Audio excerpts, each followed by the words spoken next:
Meu nome é Amber Mitchell, tenho 28 anos e, no mês passado, vi minha madrasta, Patrícia, me impedir de ir ao funeral do meu pai. Papai era meu melhor amigo depois que mamãe faleceu. Patrícia garantiu que eu não pudesse me despedir quando me impediu de ir à leitura do testamento com aquele sorriso maroto, dizendo: "Esta reunião é apenas para herdeiros nomeados no testamento." Ela não fazia ideia do que eu carregava na bolsa. O advogado abriu meu arquivo e Patrícia ficou pálida como um fantasma. Se você já lidou com familiares tóxicos tentando roubar o que lhe pertence por direito, curta e inscreva-se. Eu adoraria saber de onde você está assistindo nos comentários abaixo, enquanto compartilho como lutei pelos verdadeiros desejos do meu pai. Meu pai, Robert Mitchell, era minha âncora neste mundo. Depois que minha mãe morreu de câncer de mama, quando eu tinha 15 anos, éramos só eu e meu pai contra o mundo. Ele era um empreendedor imobiliário de sucesso em Boston. Tendo construído sua empresa do zero depois de se formar na faculdade, meu pai trabalhava duro, mas sempre reservava um tempo para mim. Todos os domingos de manhã, tínhamos nossa tradição especial. Velejávamos em seu pequeno barco no porto de Boston quando o tempo permitia e depois tomávamos um brunch no Arborville Café, onde conversávamos por horas. Ele ouvia meus problemas de adolescente com a paciência de um santo, oferecendo uma sabedoria que parecia se tornar ainda mais valiosa à medida que eu crescia. Amber, ele dizia, confie sempre na sua intuição. Sua mãe tinha os melhores instintos que já conheci, e você herdou isso dela. Quando eu tinha 19 anos e estava no segundo ano da faculdade, meu pai conheceu Patrícia Winters em um evento beneficente. Ela era atraente, charmosa e parecia genuinamente interessada nele. Fiquei feliz pelo papai. Depois de 4 anos de luto pela mamãe, ele merecia um pouco de felicidade. Mas Patrícia veio com uma bagagem. Ela tinha 2 filhos, Mason, que tinha 17 anos na época, e Lindsay, que tinha 15. Desde o nosso primeiro encontro, algo parecia estranho. Eles sorriam muito abertamente, riam alto demais das piadas do papai e seus olhos se demoravam demais nos móveis caros da nossa casa. Mesmo assim, eu tentei. Tentei mesmo. Convidei Lindsay para um café e tentei conversar com Mason sobre seus planos para a faculdade. Papai estava se apaixonando perdidamente por Patrícia, e eu queria apoiar a felicidade dele. Eles só precisam de um tempo para se aquecer, papai me garantiu quando mencionei a frieza que sentia deles. Eles também perderam o pai, sabe? Bem, não exatamente. Ele os abandonou, o que pode ser pior. O casamento aconteceu rapidamente, apenas 6 meses depois de se conhecerem. Fiquei ao lado do papai como sua madrinha, forçando um sorriso enquanto Patrícia recitava votos de honestidade e devoção que, de alguma forma, soaram vazios aos meus ouvidos. As mudanças aconteceram imediatamente depois que eles se mudaram para nossa casa. Fotos da minha mãe, que sempre ocuparam lugares de honra, começaram a desaparecer, substituídas por retratos de Patrícia e seus filhos. Heranças de família foram reorganizadas ou guardadas para dar lugar aos gostos modernos de Patrícia. Os brunches de domingo diminuíram. Primeiro, Patrícia criava conflitos convenientes. "Ah, Robert, você esqueceu que os Hendersons virão aqui hoje, ou a Mason tem um jogo e todos nós, como família, devemos torcer por ele." Quando conseguíamos passar o tempo só de pai e filha, Patrícia ligava várias vezes com emergências inventadas. Certa vez, ela ligou 8 vezes porque não conseguia encontrar a chave reserva da casa de férias, só para o papai voltar para casa e encontrá-la exatamente onde sempre esteve. Enquanto isso, Mason e Lindsay tratavam a casa e o dinheiro do meu pai como se fossem seus direitos de nascença. Mason destruiu 2 carros no primeiro ano de carteira, e papai o substituiu sem reclamar. Lindsay estourou o limite do cartão de crédito para fazer compras, e meu pai pagou as contas discretamente. Eu escolhi um caminho diferente. Embora meu pai se oferecesse para pagar meus estudos e despesas de moradia, insisti em trabalhar durante a faculdade. Contratei empréstimos estudantis modestos e trabalhei em empregos de meio período, não porque não apreciasse a generosidade do meu pai, mas porque valorizava a independência. "Você é tão teimosa, igualzinha à sua mãe", dizia meu pai com um sorriso orgulhoso. Ela também nunca quis esmola. Depois de me formar em marketing, consegui um emprego em uma empresa de tecnologia em Seattle. A distância doía, mas mantivemos nossa relação próxima com ligações diárias e visitas mensais. Durante essas visitas, notei mudanças sutis no meu pai. Ele parecia cansado, menos animado. Quando eu expressava preocupação, Patrícia interrompia: ele está bem, Amber. Pare de ser tão dramática. É só a idade que o está deixando um pouco mais lento. No último ano, a saúde do meu pai piorou mais rapidamente. Ele desenvolveu problemas cardíacos e sua estrutura, antes robusta, emagreceu. Durante minhas consultas, notei que sua medicação parecia mudar com frequência e ele frequentemente parecia desorientado. Na minha última visita, há 3 meses, meu pai pediu a Patrícia que nos desse um pouco de privacidade. Quando ela saiu relutante do quarto, ele apertou minha mão com uma força surpreendente. Amber, preciso te contar uma coisa importante, sussurrou, olhando rapidamente para a porta. Tenho feito mudanças, consertado as coisas. Se alguma coisa acontecer comigo, fale com a Eleanor no escritório.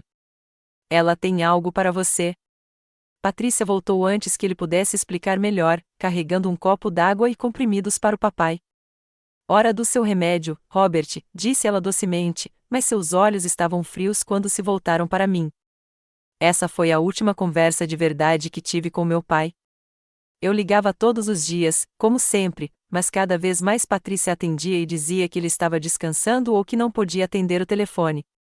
Quando eu finalmente falava com ele, ele parecia confuso, com as palavras arrastadas.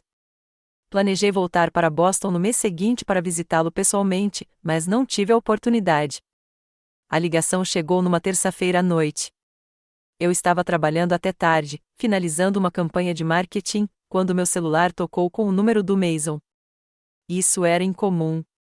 Meu meio-irmão raramente me contatava diretamente. Seu pai está no hospital, disse-lhe sem rodeios. Mamãe me pediu para te ligar. Meu coração disparou. O que aconteceu? Ele está bem? Não sei os detalhes. Mamãe só pediu para te avisar que ele está no Hospital Geral de Boston. Ele desligou antes que eu pudesse perguntar mais alguma coisa. Reservei o primeiro voo para Boston, um voo noturno com partida em 3 horas. Fiz as malas de qualquer jeito, com a mente a mil com os piores cenários. O voo de 5 horas pareceu durar dias, e minha ansiedade aumentava a cada minuto. Quando finalmente cheguei ao Boston General Hospital às 7 horas, corri para o balcão de informações. Robert Mitchell, eu disse, sem fôlego. Ele foi internado ontem. Sou filha dele. A recepcionista me encaminhou para a unidade de terapia intensiva cardíaca no 4º andar. Assim que as portas do elevador se abriram, avistei Patrícia e seus filhos na sala de espera. Patrícia estava impecavelmente vestida, como sempre, sem um fio de cabelo fora do lugar, apesar da suposta emergência. Patrícia, como ele está? O que aconteceu? Perguntei, aproximando-me. Ela se levantou, posicionando-se entre mim e o corredor que levava aos quartos dos pacientes. Amber, você não precisava vir até aqui. Claro que sim. Ele é meu pai. Preciso vê-lo. A expressão de Patrícia endureceu. Os médicos estão permitindo apenas a presença da família imediata neste momento. Robert precisa de descanso, não de cenas emocionais. Senti como se tivesse levado um tapa. Sou da família dele. Sou filha dele. Os médicos foram muito específicos, insistiu ela, com a voz transbordando falsa compaixão. Só para a família por enquanto. Ligaremos se houver alguma mudança. Lindsay deu um sorriso irônico atrás da mãe, enquanto Mason pelo menos teve a decência de parecer desconfortável.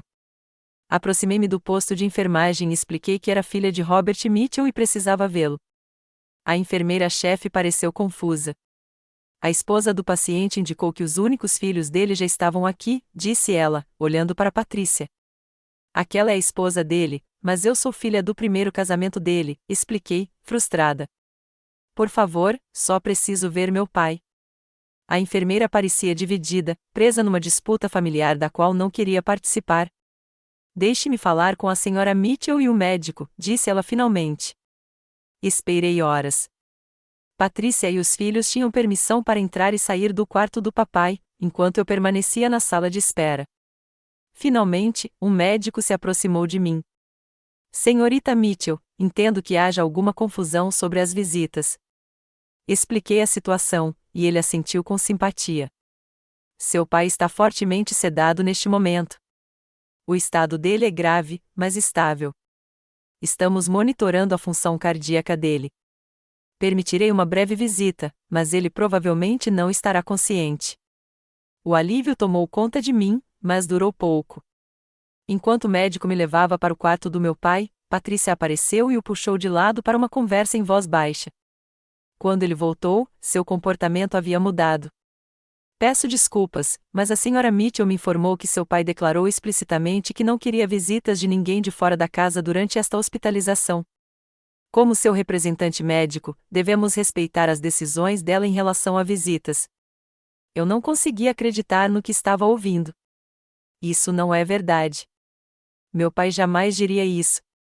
Por favor, só 5 minutos. O médico se desculpou novamente, mas permaneceu firme. A segurança do hospital foi chamada quando me recusei a sair do andar. Humilhado e desesperado, fui escoltado até o saguão. Nos 3 dias seguintes, tentei de tudo. Cheguei em turnos diferentes, na esperança de encontrar funcionários mais compreensivos. Esperei no estacionamento para ver os médicos saindo. Liguei para a administração do hospital. Nada funcionou. Patrícia havia bloqueado completamente o acesso. No 4º dia, uma enfermeira chamada Raquel se aproximou de mim no refeitório do hospital. Você é filha do Robert Mitchell, certo? Perguntou ela baixinho, sentando-se à mesa. Sim. Você tem cuidado dele? Como ele está? Ela olhou ao redor antes de falar. Eu não deveria estar falando com você, mas algo não parece certo nesta situação. Seu pai tem perguntado por você. Meu coração disparou. Ele está consciente? A Patrícia contou para todo mundo que ele estava em coma. Raquel balançou a cabeça. Ele tem períodos de consciência. Está fraco, mas lúcido às vezes. Ontem, ele perguntou especificamente sobre a filha, Amber. Meus olhos se encheram de lágrimas. Você pode me ajudar a vê-lo? Vou tentar. Estou trabalhando amanhã à noite. Venha às 23 horas, quando o horário de visitação termina e o andar está mais tranquilo. Não posso prometer nada, mas tentarei te atender rapidamente. Naquela noite, mal dormi, agarrada à esperança de finalmente ver meu pai. Mas às 6 horas da manhã, um número que eu não reconheci tocou.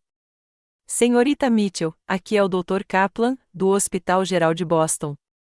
Lamento informar que seu pai faleceu há cerca de 1 hora. O mundo parou. O quê? Não, isso não pode estar certo.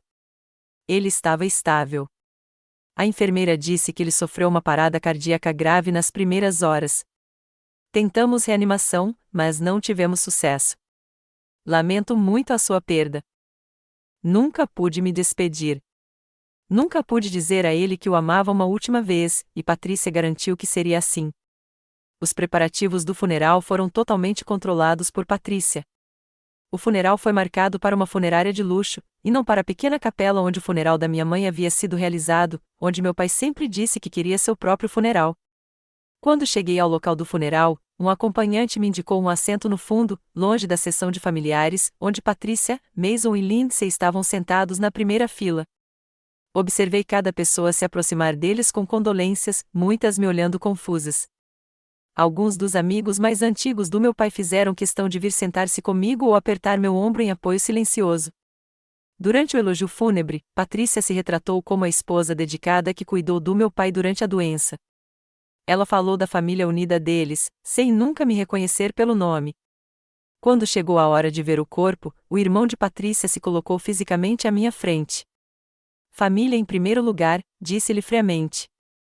Quando me permitiram aproximar, estavam fechando o caixão. Meu último vislumbre do meu pai foi parcial e apressado. Na recepção posterior, ouvi Patrícia conversando com um homem que reconheci como seu advogado, Gregory Harrison. Prosseguiremos com a leitura na terça-feira, disse ele. Tenho toda a papelada em ordem. Ótimo, respondeu Patrícia. Robert foi muito específico sobre seus desejos.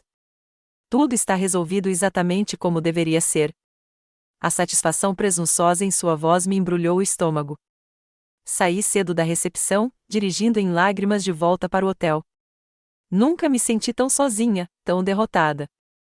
Papai tinha ido embora, e Patrícia tinha vencido.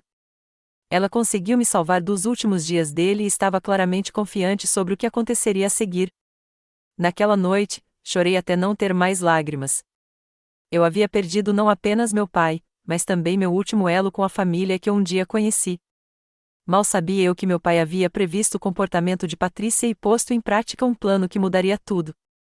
3 dias após o funeral, eu ainda estava hospedada no Hampton Inn, perto da minha casa de infância. Incapaz de me obrigar a voltar para Seattle, tirei uma licença do trabalho por luto, mas não tinha nenhum plano real além disso. O vazio dentro de mim dificultava pensar além de cada hora dolorosa. Uma batida na porta do meu quarto de hotel me assustou. Eu não esperava ninguém, e os aliados de Patrícia deixaram claro que eu não era bem-vindo em Boston. Quando abri a porta, encontrei Eleanor Davis, assistente executiva do meu pai há 15 anos, parada ali, com um ar nervoso. Eleanor, o que você está fazendo aqui? Ela olhou para o corredor antes de responder. Posso entrar, Amber? Eu não deveria ser vista aqui. Dei um passo para o lado para deixá-la entrar, a confusão substituindo temporariamente minha tristeza. Eleanor sempre foi gentil comigo, mas não éramos particularmente próximas. Uma vez lá dentro, ela tirou um pacote de sua bolsa grande. Era um envelope pardo lacrado com cera vermelha, com a marca do anel de sinete do meu pai, o mesmo que pertencera ao avô dele. Seu pai me deu isso há 6 meses, explicou Eleanor, entregando-me o pacote. Ele me fez prometer que entregaria pessoalmente a você se algo acontecesse com ele. Ele foi bem específico ao dizer que não deveria ser enviado por correio ou mensageiro e que ninguém mais deveria saber. Minhas mãos tremiam quando peguei o envelope. Ele disse o que era? Eleanor balançou a cabeça. Só que era importante e que você entenderia o que fazer. Ela olhou para o relógio. Preciso ir. Patrícia tem estado no escritório todos os dias desde que seu pai morreu, revisando os arquivos dele. Ela demitiu 2 pessoas ontem. Depois que Eleanor foi embora, fiquei olhando para o pacote, com medo do que pudesse conter, mas desesperado para me conectar com meu pai uma última vez. Finalmente, rompi o lacre de cera e abri o envelope. Dentro havia 3 itens: uma carta escrita à mão em papel timbrado pessoal do meu pai, um documento legal em um envelope lacrado marcado com o logotipo da Harrington & Associates, que não era o escritório de advocacia habitual do meu pai, e uma pequena chave presa com fita adesiva a um cartão com o endereço e o número da caixa postal do First National Bank. Com as mãos trêmulas, desdobrei a carta do meu pai. Minha querida Amber, começava. Se você está lendo isto, então meus piores medos se concretizaram. Sinto muito pela dor que você deve estar sentindo e sinto ainda mais por não poder estar aqui para confortá-la. Cometi um erro terrível ao confiar em Patrícia. Ao longo do último ano, notei padrões perturbadores em seu comportamento, objetos desaparecendo, documentos sendo movidos, medicamentos me fazendo sentir pior em vez de melhor, meus velhos amigos repentinamente indesejados em nossa casa. A princípio, descartei essas preocupações como paranoia. Mas então encontrei evidências de que Patrícia estava em contato com o ex-marido, aquele que ela alega ter abandonado. A realidade, como descobri, é bem diferente. Atualizei meu testamento há 6 meses com um novo escritório de advocacia. Patrícia não sabe disso. O documento anexo é uma cópia deste testamento, registrado no estado. A chave é um cofre com provas que você pode precisar caso Patrícia conteste o testamento, como suspeito que ela fará. Também contém itens pessoais que eu queria garantir que chegassem até você. Eu tinha planejado confrontar Patrícia assim que reunisse evidências suficientes, mas minha saúde piorou mais rápido do que o esperado. Receio que meu tempo esteja se esgotando. Lembre-se de que eu te amo, Amber. Você foi a maior alegria da minha vida. Sua mãe ficaria muito orgulhosa da mulher que você se tornou. Com todo meu amor, pai. Lágrimas rolaram pelo meu rosto enquanto eu lia suas palavras, uma mistura de tristeza e vingança me invadindo. Papai sabia, ele tinha visto através da fachada de Patrícia e tomado medidas para proteger a mim e seu legado. O documento legal lacrado era de fato um testamento, datado de apenas 6 meses antes e autenticado por testemunhas que eu não reconheci. Não o abri, mantendo o lacre oficial intacto. Na manhã seguinte, fui ao First National Bank. Depois de verificar minha identidade e a chave, o gerente do banco me acompanhou até o cofre e me deixou sozinho com o cofre. A caixa continha vários itens. Primeiro, outra carta do meu pai explicando cada evidência. Depois, havia fotografias tiradas por um investigador particular mostrando Patrícia se encontrando com um homem que meu pai identificou como seu suposto ex-marido. Havia também fotos do mesmo homem visitando a casa do meu pai quando ele estava em viagens de negócios. Mais perturbadores eram os registros financeiros que mostravam transferências incomuns das contas pessoais do meu pai para contas offshore vinculadas ao irmão de Patrícia. Havia também cópias dos prontuários médicos do meu pai, com anotações manuscritas questionando mudanças em suas receitas que coincidiam com as idas de Patrícia à farmácia.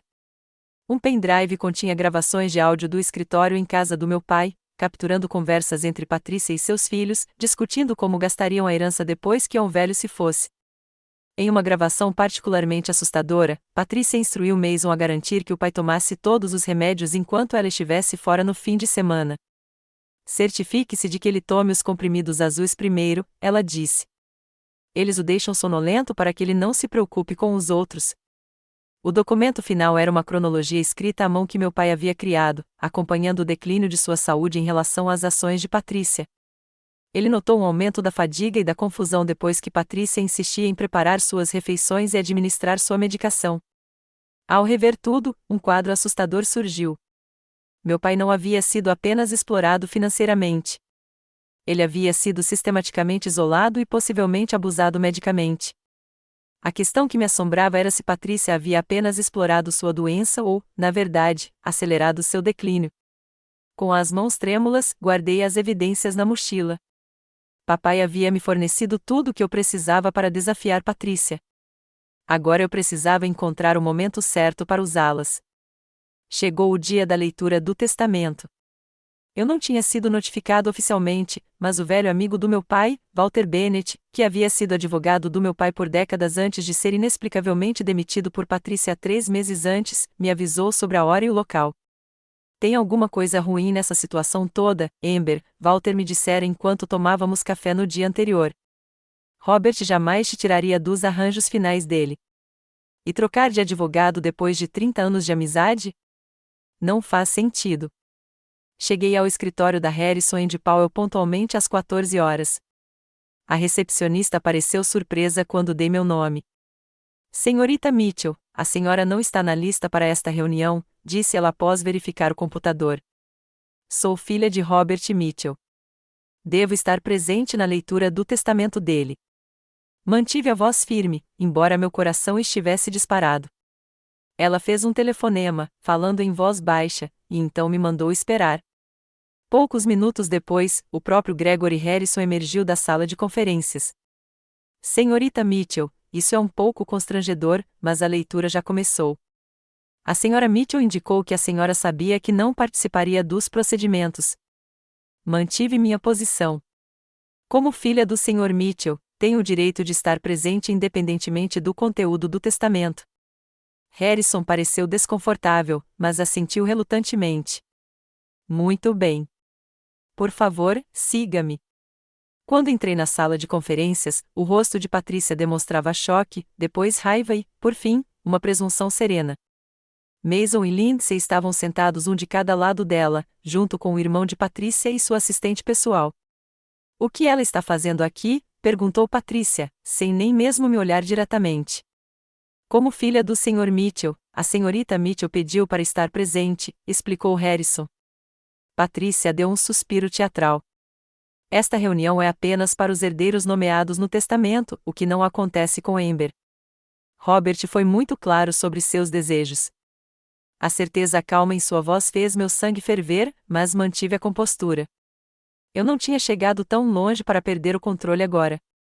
Entendo que esteja de luto, Patrícia, mas tenho o direito de ouvir os desejos do meu pai diretamente, mesmo que ele tenha decidido me deserdar. Minha voz era firme, sem revelar a turbulência interior. Harrison pareceu aliviado com meu tom sensato. Talvez possamos prosseguir. Como eu estava dizendo, o testamento datado de 15 de janeiro deste ano estipula que todo o patrimônio de Robert Mitchell, com exceção de itens pessoais específicos listados no apêndice A, será transferido para sua esposa, Patricia Mitchell, tendo como beneficiários secundários os filhos dela, Mason e Lindsay Winters. Patricia me lançou um olhar triunfante, que respondi com um pequeno sorriso cúmplice que pareceu perturbá-la um pouco.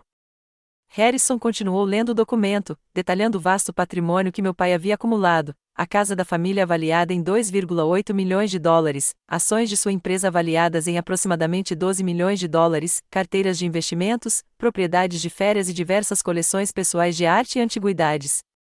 Quando ele terminou, Patricia colocou a mão sobre o coração. Robert sempre cuidou de nós. Ele sabia o que era melhor para a família. Alguma pergunta? Perguntou Harrison, olhando ao redor da sala. Enfiei a mão na bolsa e retirei o documento lacrado que Leonor havia entregado. Na verdade, acredito que houve um engano. Todos os olhares se voltaram para mim enquanto eu me levantava e caminhava até a posição de Harrison à cabeceira da mesa. Coloquei o documento diante dele. O que é isso? Perguntou ele, franzindo a testa para o selo desconhecido do escritório de advocacia. Este é o testamento mais recente do meu pai, assinado e arquivado na comunidade de Massachusetts há 6 meses. Patricia se levantou de um salto. Isso é ridículo. Robert teria me contado se tivesse atualizado o testamento. Harrison examinou o documento cuidadosamente, rompendo o lacre e lendo as primeiras páginas. Sua expressão mudou de ceticismo para preocupação. Este parece ser um testamento legalmente executado, datado mais recentemente do que aquele que estávamos discutindo. Traz a assinatura do Sr. Mitchell, que eu reconheço, e depoimentos de testemunhas adequados. Ele olhou para Patricia. Senhora Mitchell, a senhora tinha conhecimento deste documento? O rosto de Patricia perdeu a cor. Isso é absurdo. Deve ser uma falsificação. Harrison continuou examinando o documento. Ele contém uma cláusula que revoga especificamente todos os testamentos e codicilos anteriores. Se for autêntico, substituirá o testamento que estávamos revisando. Leia, eu disse baixinho. Harrison pigarreou e começou a ler. O Novo Testamento pintava um quadro muito diferente dos desejos do meu pai. Patricia e seus filhos recebiam modestos fundos fiduciários que lhes pagavam uma mesada razoável, mas não lhes davam controle sobre o principal. A casa da família seria vendida, e a renda seria destinada à criação de uma fundação de caridade em nome da minha mãe. A maior parte do patrimônio, incluindo o controle acionário da Mitchell Development Corporation, foi deixada para mim, com instruções específicas sobre a continuidade do legado de desenvolvimento ético e doações de caridade do meu pai. A cláusula mais condenatória perto do final era: caso minha morte ocorra em circunstâncias que possam ser consideradas suspeitas ou prematuras, ordeno que meu executor autorize uma investigação completa, incluindo relatórios toxicológicos e uma revisão de todo o meu tratamento médico nos meses anteriores à minha morte. O rosto de Patricia se contorceu de raiva. Isso é mentira, uma completa invenção. Ela se virou para os filhos. Diga a eles que seu pai jamais faria isso conosco. Mason parecia atordoado, enquanto Lindsay começou a chorar dramaticamente. Harrison levantou a mão. Senhora Mitchell, por favor. Este documento contém o selo do tabelião e testemunhas. Parece ter sido protocolado no Estado. Se a senhora o contestar, precisaremos recorrer aos canais legais adequados. Contestar? Eu vou destruir. Robert me amava. Ele jamais teria feito isso pelas minhas costas. A compostura cuidadosamente mantida por Patricia havia evaporado completamente.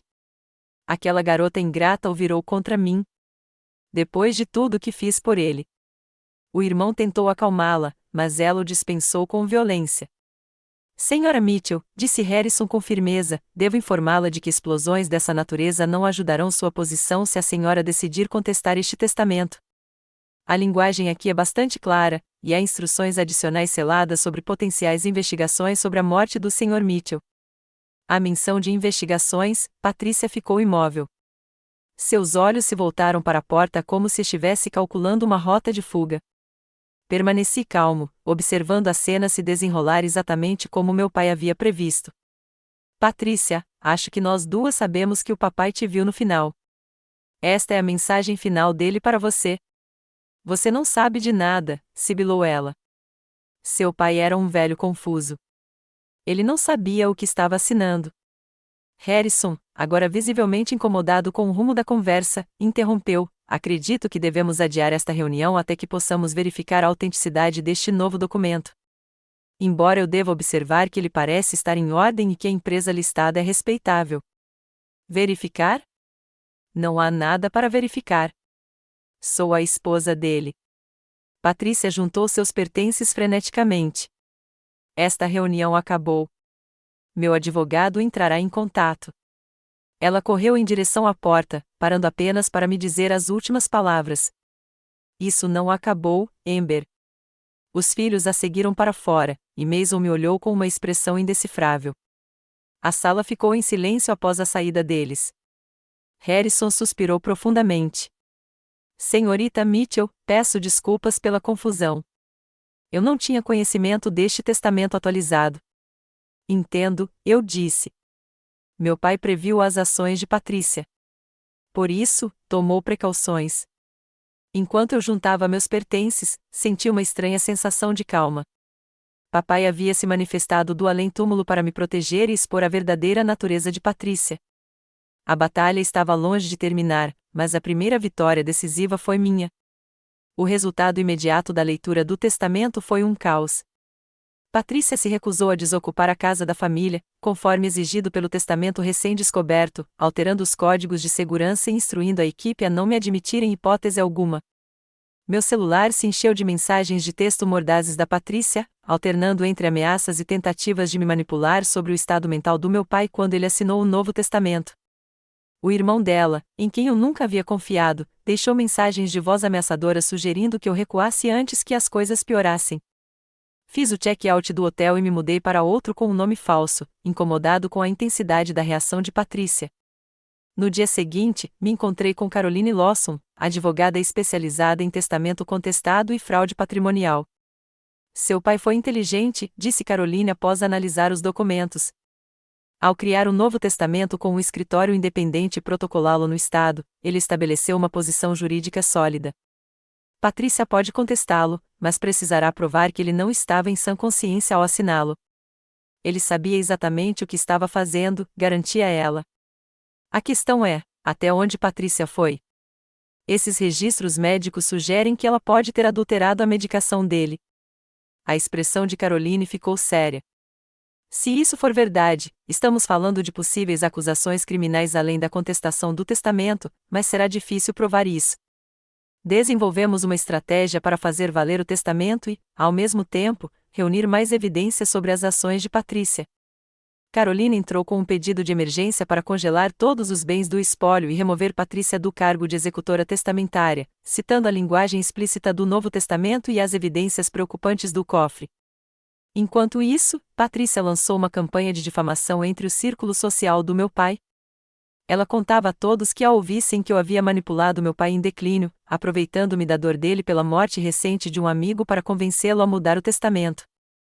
Amber sempre se ressentiu de mim, ouvi ela dizer aos membros do clube de golfe do meu pai. Ela não conseguia aceitar que Robert tivesse encontrado a felicidade novamente depois da morte da mãe dela. Ela o envenenou contra sua nova família. A ironia de ela usar a palavra envenenado não me passou despercebida. Uma semana após a leitura do testamento, voltei ao meu quarto de hotel e encontrei a porta entreaberta. Com o coração acelerado, liguei para a segurança do hotel antes de entrar.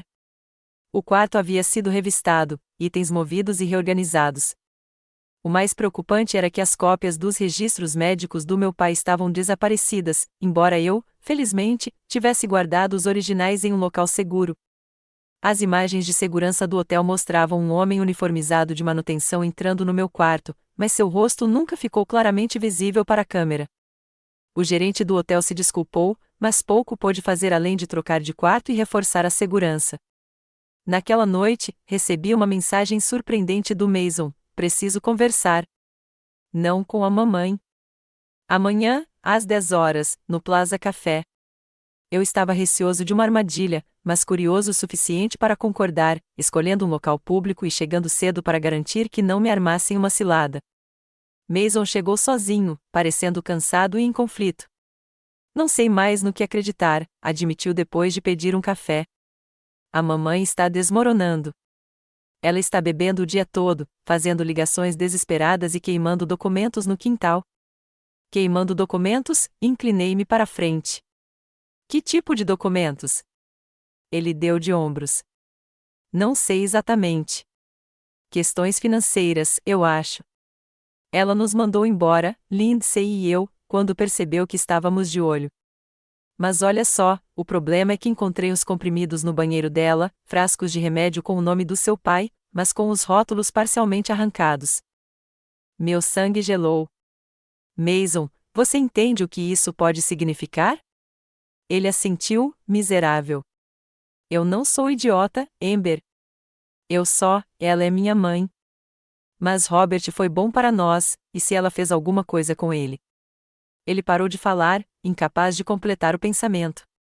Você precisa contar para a polícia, insisti. Não posso. O medo brilhou em seu rosto. Mas também não vou mentir por ela, se chegar a esse ponto. Quando Mason estava saindo, ele fez uma pausa.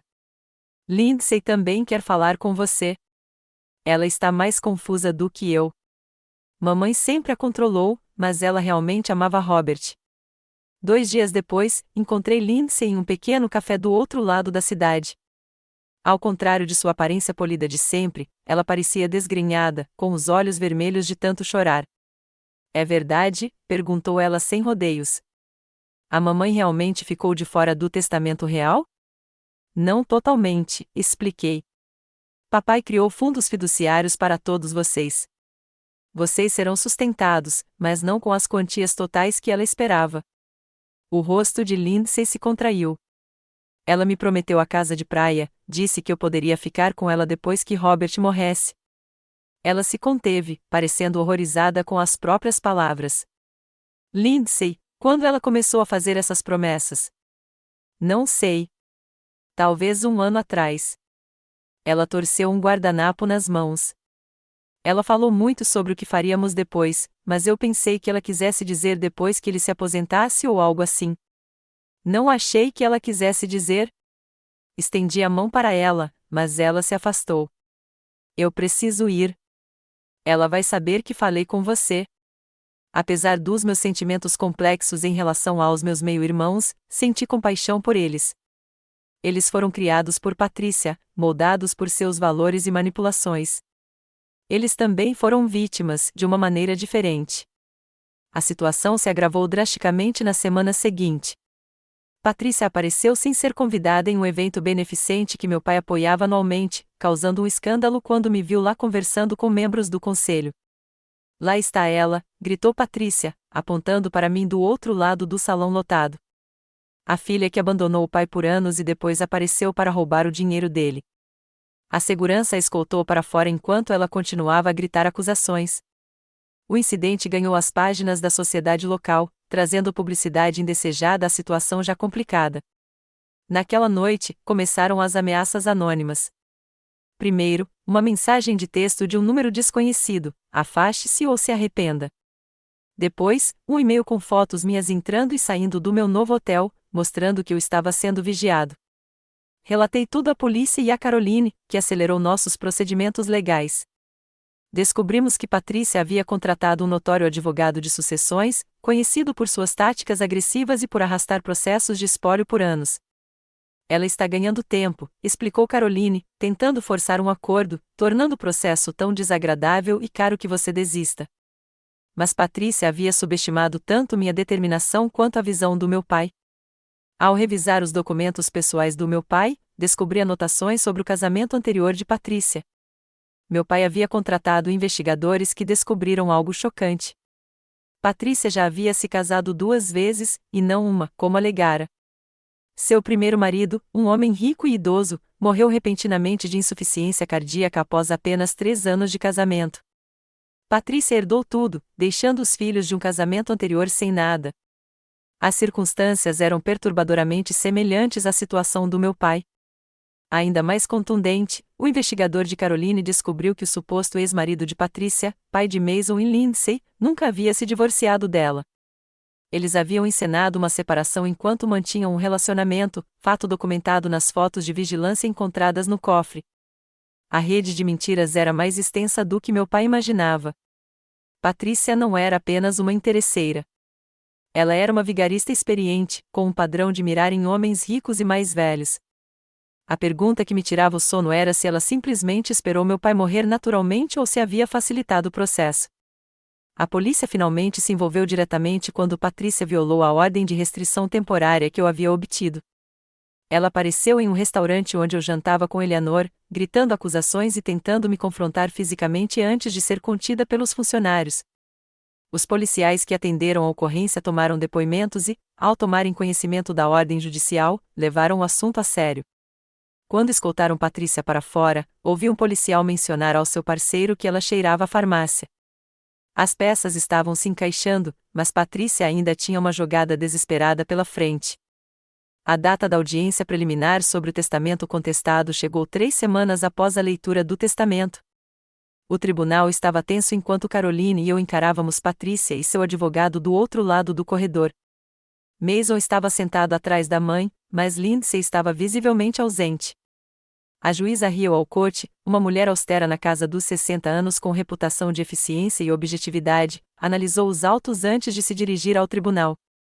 Antes de prosseguirmos, quero deixar claro que tenho tolerância zero com o tipo de comportamento descrito nestes relatórios, disse ela, olhando diretamente para Patrícia. Assédio, intimidação e violação de ordens judiciais não ajudarão em nada o seu caso, Sra. Mitchell. O advogado de Patrícia, Martin Drake, levantou-se suavemente. Meritíssimo, meu cliente nega qualquer assédio. São apenas desentendimentos familiares exagerados em um momento de luto. O juiz Walcott permaneceu impassível. Guarde isso para seus argumentos, advogado. Vamos tratar dos testamentos conflitantes. O processo começou com Drake apresentando seu caso de que o testamento de janeiro era válido e que o testamento posterior era falsificado ou assinado sob influência indevida. Seus argumentos eram refinados, mas escassos em evidências. Quando chegou a vez de Caroline, ela metodicamente demoliu a posição deles. Apresentou os depoimentos das testemunhas do testamento mais recente, a confirmação do tabelião e os registros estaduais. O mais prejudicial foi o depoimento de Walter Bennett, advogado de longa data do meu pai. Robert me ligou há cerca de 7 meses, testemunhou Walter. Ele expressou preocupação com o comportamento da esposa e pediu recomendações de um advogado independente, pois desejava atualizar seu testamento sem o conhecimento da Sra. Mitchell. Ele estava em perfeito juízo e explicou seu raciocínio com clareza. Patrícia lançou um olhar furioso para Walter, que já havia sido convidado para jantar em sua casa. Ele a encarou com firmeza antes de continuar. Robert me disse que havia descoberto irregularidades financeiras e estava preocupado com seu tratamento médico.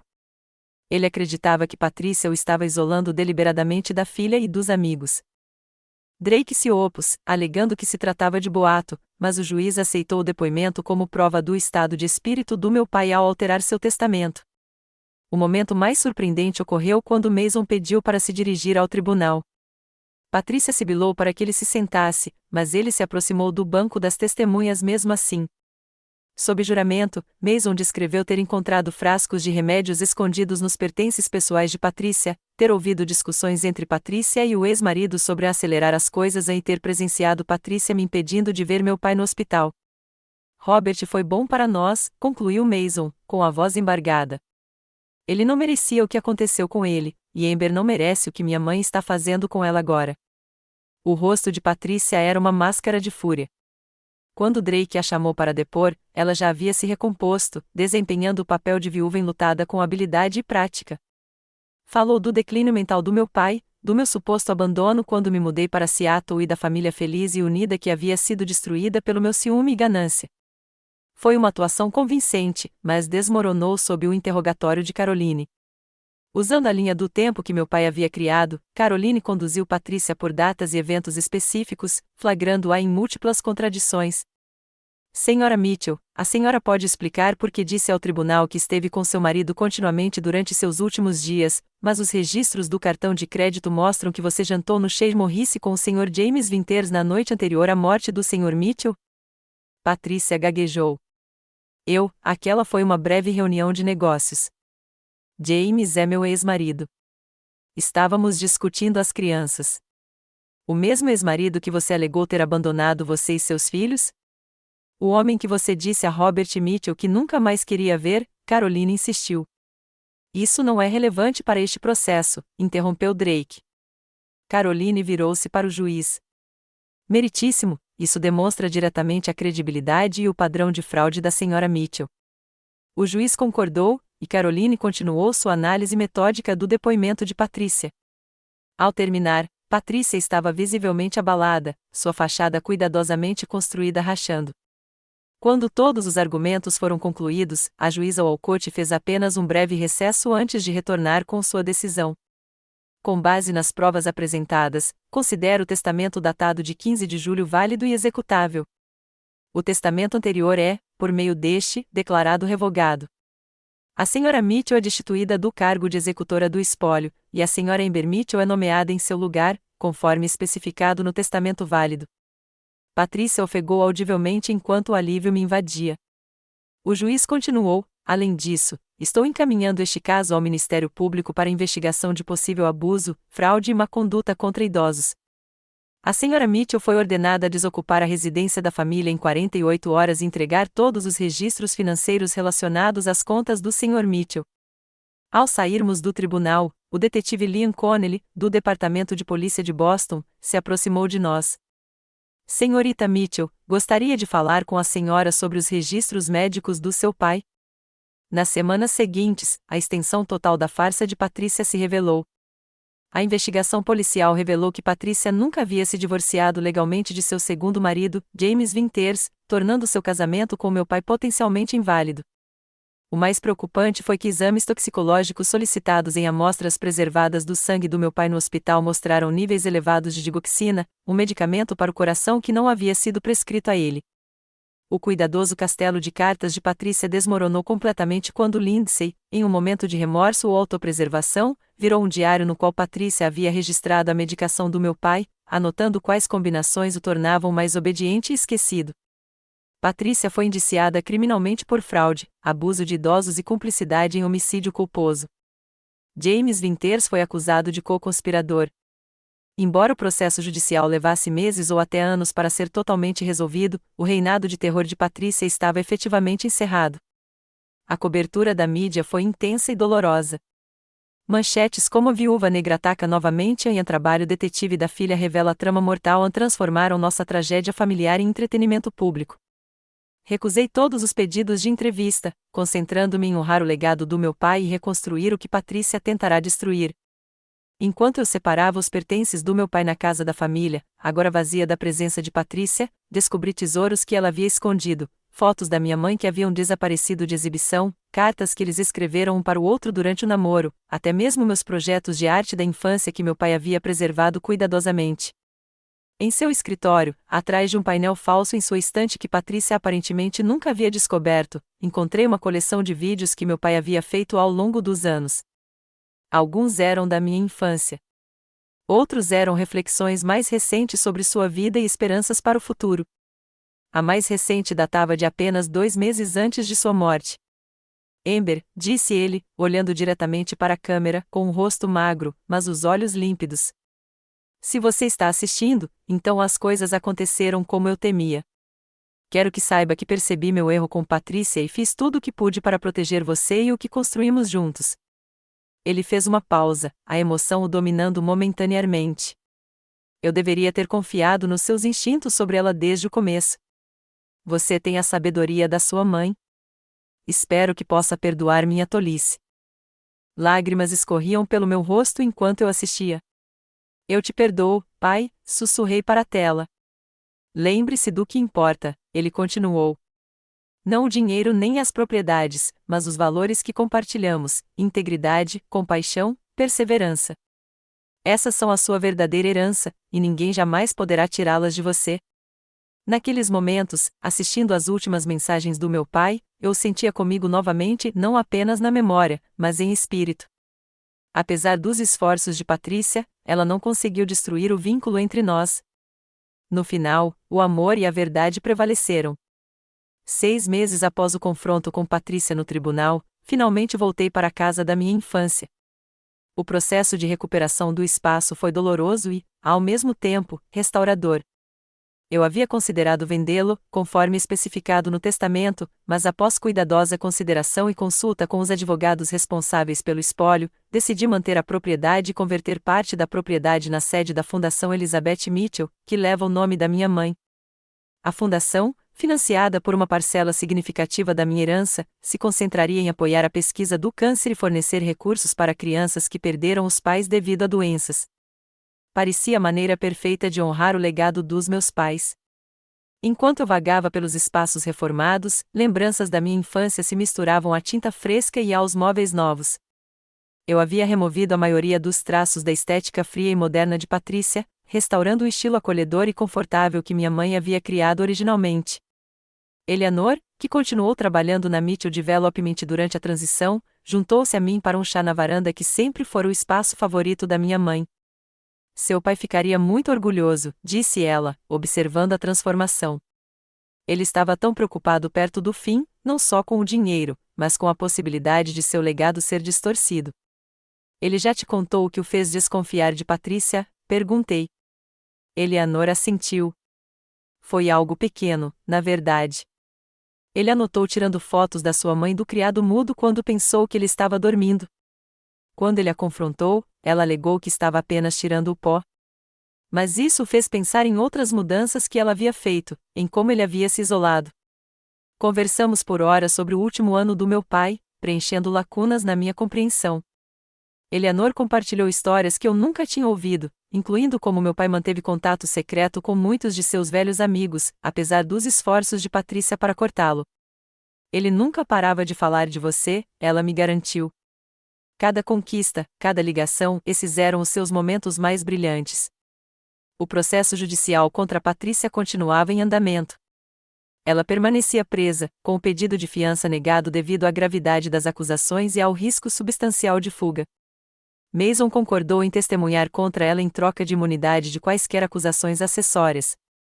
A situação de Lindsay era mais complicada. Avaliações psicológicas sugeriram que ela havia sido severamente manipulada pela mãe ao longo da vida, criando uma dependência doentia. Ela estava fazendo terapia enquanto estava hospedada com a irmã do pai biológico. Apesar do papel deles nos eventos dolorosos que cercaram a morte do meu pai, eu não conseguia abandonar Mason e Lindsay completamente. Eles também haviam sido vítimas das manipulações de Patrícia, criados em um ambiente de mentiras e materialismo. Depois de muita reflexão, criei fundos fiduciários para a faculdade de ambos, usando uma pequena parcela da minha herança. Os fundos fiduciários foram estruturados para incentivar a educação e a independência, valores que meu pai havia defendido. Mason já estava matriculado na faculdade comunitária, trabalhando para definir seu próprio caminho, longe da influência da mãe. A casa da família gradualmente se encheu com os itens que haviam sido guardados quando Patrícia os redecorou. Heranças de família retornaram aos seus lugares de honra, incluindo o relógio antigo da minha avó, que sempre ficava no hall de entrada, e a coleção de modelos de veleiros que meu pai e eu construímos juntos ao longo dos anos. 3 meses depois de voltar para casa, organizei uma cerimônia em memória do meu pai em seu clube de vela favorito. Ao contrário do funeral formal e impessoal que Patrícia havia organizado, o encontro foi íntimo e autêntico. Os amigos mais antigos do meu pai compartilharam histórias que nos fizeram rir e chorar, celebrando o homem que ele realmente era, em vez da versão higienizada que Patrícia havia apresentado ao mundo. Robert sempre dizia que a verdadeira riqueza de uma pessoa era medida pelas vidas que ela tocava, não pelos bens que acumulava, disse Walter, erguendo um copo em homenagem. Por esse critério, ele era o homem mais rico que já conheci. Ao ouvir as histórias, percebi o quanto eu ainda tinha a descobrir da vida do meu pai. Cada pessoa que falava revelava facetas dele que eu nunca tinha visto, ampliando minha compreensão do homem complexo e generoso que me criou. O processo de cura não foi rápido nem linear. Em alguns dias, a tristeza me dominava sem aviso. Em outros, a raiva explodia ao pensar nos preciosos momentos finais com meu pai que Patrícia havia roubado de mim. Saber que ela havia deliberadamente apressado a morte dele para obter ganhos financeiros era uma ferida que talvez nunca cicatrizasse completamente. No entanto, em meio à dor, encontrei presentes inesperados. A adversidade havia revelado minha própria força e resiliência. Eu havia descoberto aliados em lugares improváveis e aprendido a confiar nos meus instintos, assim como meu pai havia me aconselhado anos atrás. Mais importante ainda, eu havia honrado os últimos desejos do meu pai, protegendo o legado que ele tanto trabalhou para construir. À medida que as estações mudavam, gradualmente estabeleci novas rotinas e tradições. As manhãs de domingo, antes reservadas para velejar com meu pai, tornaram-se meu tempo de trabalho voluntário em um grupo de apoio a crianças em luto. A temporada de festas, que eu temia enfrentar sem ele, tornou-se uma oportunidade de organizar um encontro para outras pessoas que perderam entes queridos.